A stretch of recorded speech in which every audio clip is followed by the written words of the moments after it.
के इस गौरवमयी कार्यक्रम में मंच पर उपस्थित असम के लोकप्रिय मुख्यमंत्री श्रीमान हेमंत बिस्वा शर्मा जी,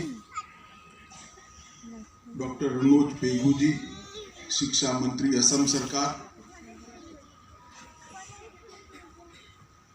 लसित बरफुकन पर लिखित पुस्तक के मूल लेखक श्री अरूप कुमार दत्ता, श्री सुमन चाहिला, प्रकाशन बोर्ड आसाम से, और आज के कार्यक्रम में उपस्थित सभी भाइयों बहनों, आप सभी को मेरा नमस्कार प्रणाम। सबसे पहले तो मैं आसाम के मुख्यमंत्री और शिक्षा मंत्री हृदय पूर्वक अभिनंदन देना चाहता हूं कि लसित बरफुकन के जीवन चरित्र पर भारत की सभी शेड्यूल लैंग्वेज के अंदर एक चरित्र प्रकाशित किया है जो समग्र भारत में लसित की जीवन को पहुंचाएगा।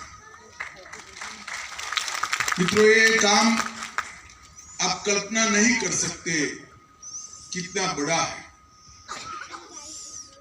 अरूप कुमार दत्ता जी को भी जब ये पुस्तक लिखते होंगे तब मालूम नहीं होगा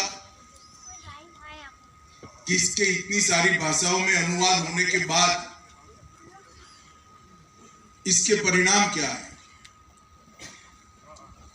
जब हम लसित बरफुकन के चरित्र को समग्र देश की हर भाषा में इसका अनुवाद कर कर भारत के हर हिस्से में पहुंचाते हैं, तब भारत के नॉर्थ ईस्ट में एक व्यक्ति स्वाभिमान की, स्वराज की, स्वभाषा की लड़ाई धर्मांध और सत्तालोलुप आक्रमणकारों के सामने लड़ी, विजय प्राप्त किया और उनके विजय रथ को रोकने का काम किया। ये विजय गाथा समग्र भारत में हर नागरिक के मन में गौरव उत्पन्न करेगी। शायद ही मैं इतिहास का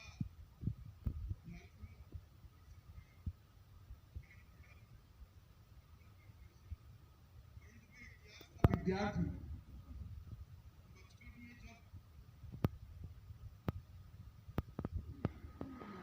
मुझे इतिहास पढ़ाने वाले पंडित जी देश भर के स्वतंत्रता और देश के लिए लड़ने वाले वीर योद्धाओं का इतिहास पढ़ाते थे, तब एक पासिंग रेफरेंस में उन्होंने लसित बरफुकन का मेरी उम्र अंदाजन 8-9 साल की रही।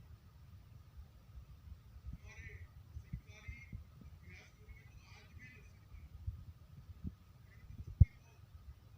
मुझे इतिहास पढ़ाते थे, पूरे भारत का इतिहास पढ़ाते थे।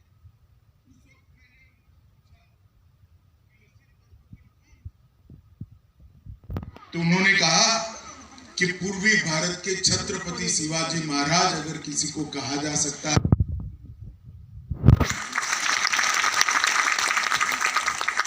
सरायघाट का युद्ध अपने आप में भारत का स्वतंत्र संग्राम का एक महत्वपूर्ण अध्याय तो है ही, परंतु जो लोग इतिहास को पढ़ते हैं, इतिहास को सीखते हैं और इतिहास को इवेल्युएट करते हैं,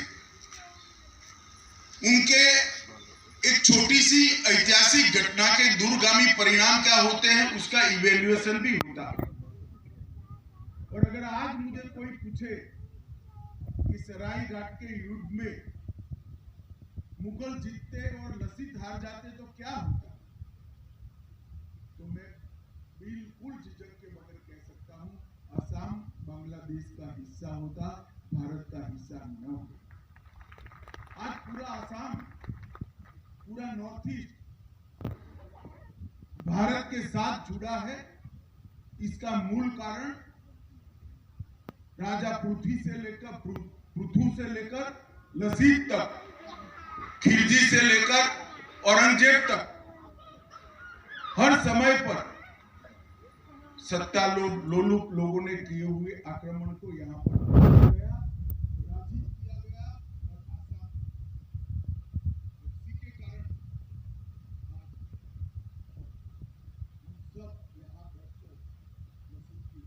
बातों चर्चा करें।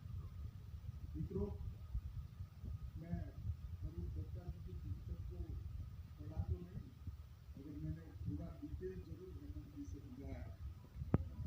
इसके ऐतिहासिक सत्यों के बारे में या इनके आलेखन में मुझे कोई डिस्प्यूट नहीं है, मगर टाइटल के लिए अरूप दत्ता जी को मेरा जरूर डिस्प्यूट है।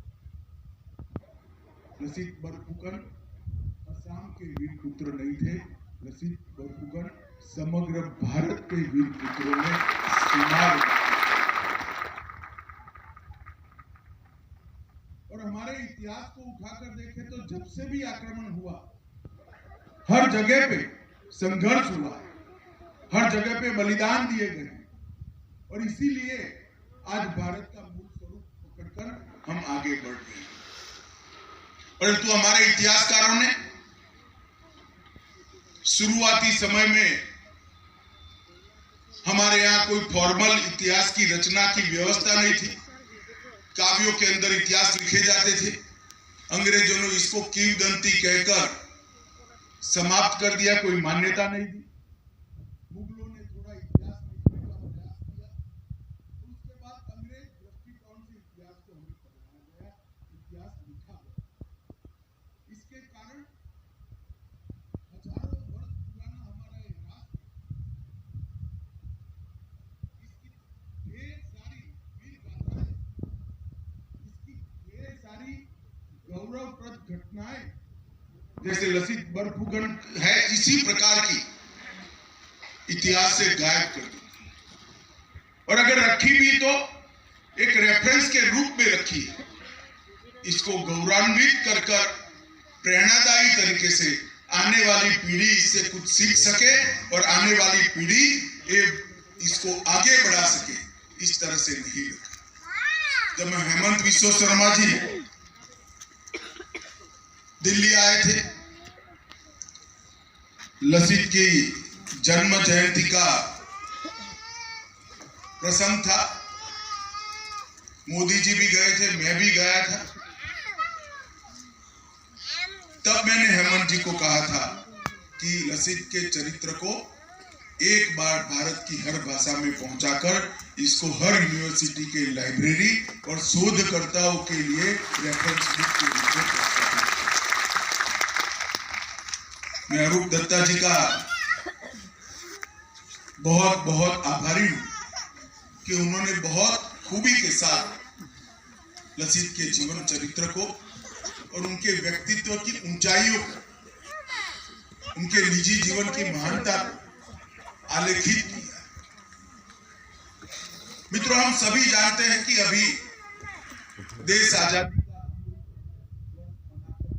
आगे जा रहा है, हम अमृत काल में प्रवेश कर। जब आजादी का अमृत महोत्सव मनाया गया, तब देश के प्रधानमंत्री जी ने इसको महज एक उत्सव के कार्यक्रम के रूप में नहीं लिया। आजादी के अमृत महोत्सव को एक बड़े सूक्ष्म विचार के साथ इस देश की चेतना को जागरूक करने के लिए उपयोग करने की दृष्टि से लिखा गया। चीन पुरातन हमारा देश, विश्व में सबसे पुरानी संस्कृतियों में से एक हमारी संस्कृति, और करीब करीब 10,000 साल से पुराना हमारा सांस्कृतिक प्रवाह, हमारी भाषाओं का प्रवाह, हमारे व्याकरण का प्रवाह, उसका गौरव गान आज युवाओं को मालूम नहीं है, आज विषयों को। मोदी जी ने आजादी के अमृत महोत्सव के माध्यम से 3 काम किए थे। एक तो हमारा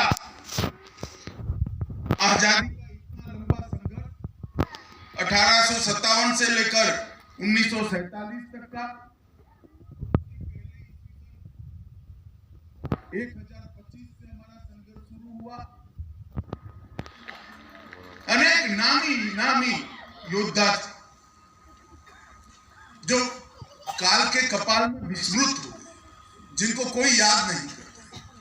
कई ऐसे हर गांव में, हर शहर में, हर प्रदेश में ऐसे योद्धा थे, आजादी के नायक थे, जिनको पूरा देश नहीं जानता है।